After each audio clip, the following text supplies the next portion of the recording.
Shree Maathrey Namaha, with the divine blessings of our Mother Divine Lalita Mahatripurasundari and Father Divine Lord Mahadeva. Today, we will discuss a brief story about a great Mahatma who walked on this Vedabhumi Bharata. And this Mahatma left this planet in the year 1999. In the past, we have discussed about the very great Sombari Baba, who has come from who's believed to have come from the Punjab region of India to the upper Himalayas. And my Guruji, Devra Baba, had many encounters with Sombari Baba and many stories he would tell us about this great Mahatma. One of the stories that we'll discuss today about Sombari Baba is nobody knows the actual name of Sombari Baba, just like the great poet Kalidasa, nobody knows what his Kalidasa's actual name is. But given his composition about Shyamala Dandakam and how he prayed to Mother Kali in the Avantipuram or current days Ujjain, he became Kali Dasa, the one who serves Mother Goddess Kali or the Divine Mother of Time. Now, Sombari Baba, similarly, nobody knows his original name, but he has been called Sombari Baba because he is often called as Vaidyanatha in the circle of saints because he would treat everybody who would come to him with the spices, herbs that were available in the Himalayan region that he used to dwell in.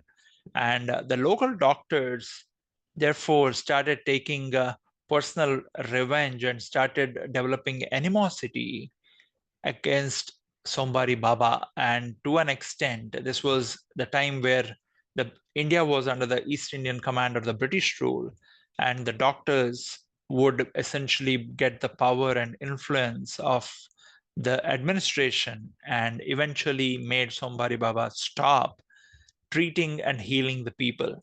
The treatment through herbs, spices stopped, but that also gave a way to start the every Monday feast that Baba used to host.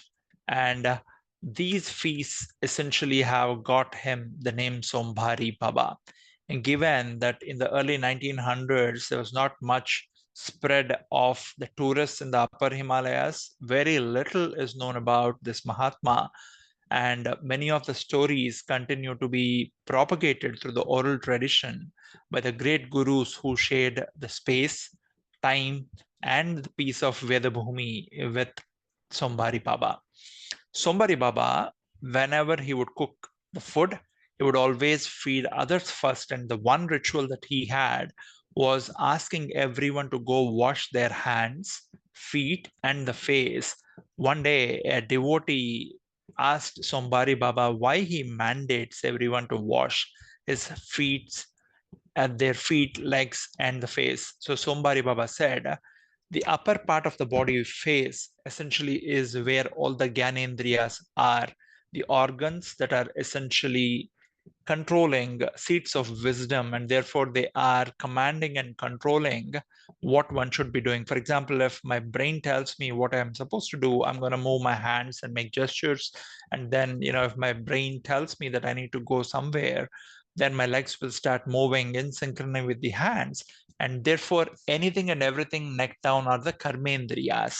Essentially, when we are roaming around, we basically will be walking on all places that are filled with dust and a lot of places where animals defecate, urinate, and when people walk on these, essentially they are becoming unhygienic and in the process also attracting negative energy. What do I mean?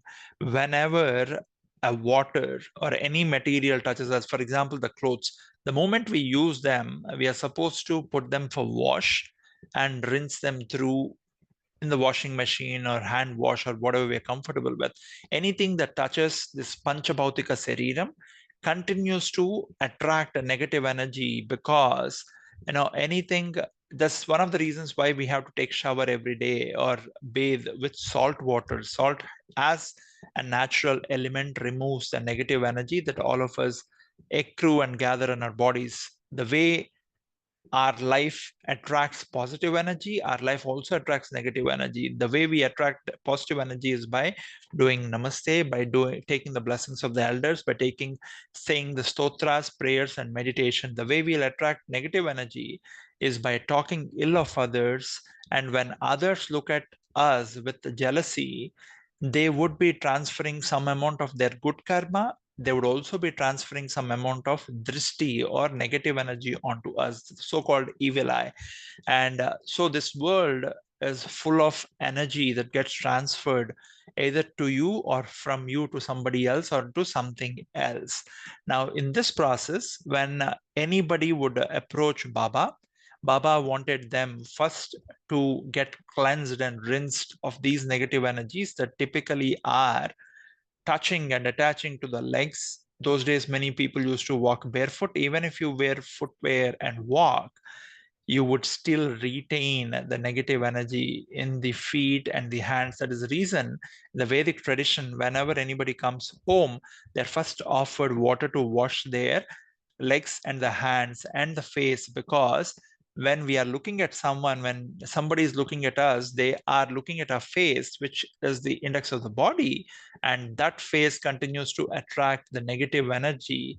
And when we wash our feet, hands, and the face with the Pavitra Nadis, like the tributary that used to flow next to Babaji's ashram, is essentially touched by the Pavitra Nadis or the holy rivers that are born in the upper Himalayas. Once they wash themselves, rinse themselves, and come over, the food, the prasadam that he would offer to them will give them 200% efficacy, because now that full prasadam is actually accelerating them rather than trying to neutralize them of the negative energy that is already accrued and accumulated on their body.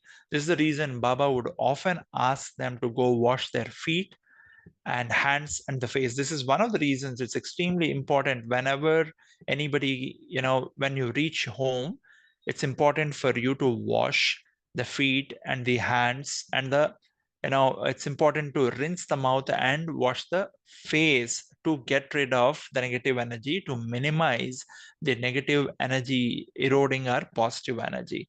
This was one explanation that Sombari Baba did, which continues to still be very relevant for us, not just people who follow the ancient dharma or the Sanatana dharma, but for every being who is alive. Every being that is alive needs to essentially get rinsed with water.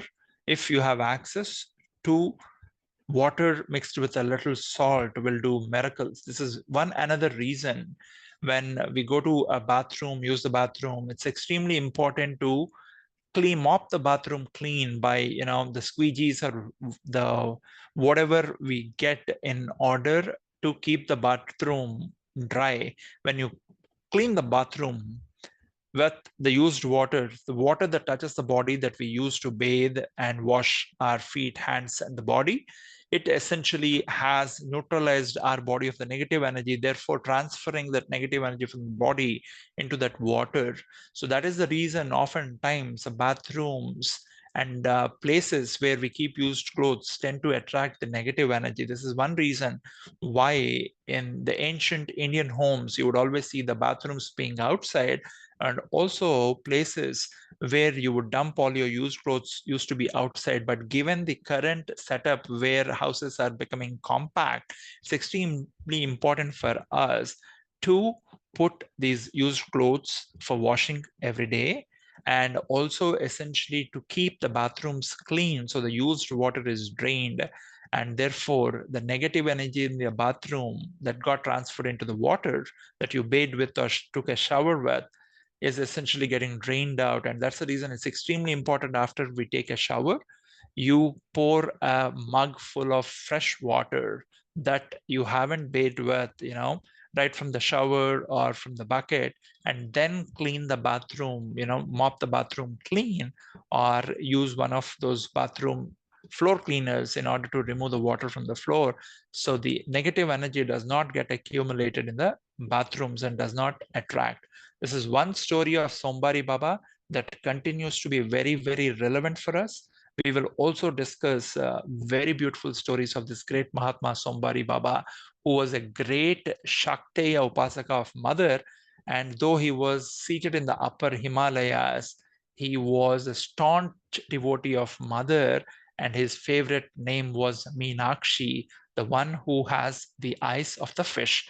Shree Maathrey Namaha. Stay blessed. In the next episode, we'll discuss why Sombari Baba used to feed the fish and the connection with Mother Goddess Meenakshi. Shree Maathrey Namaha. Stay blessed.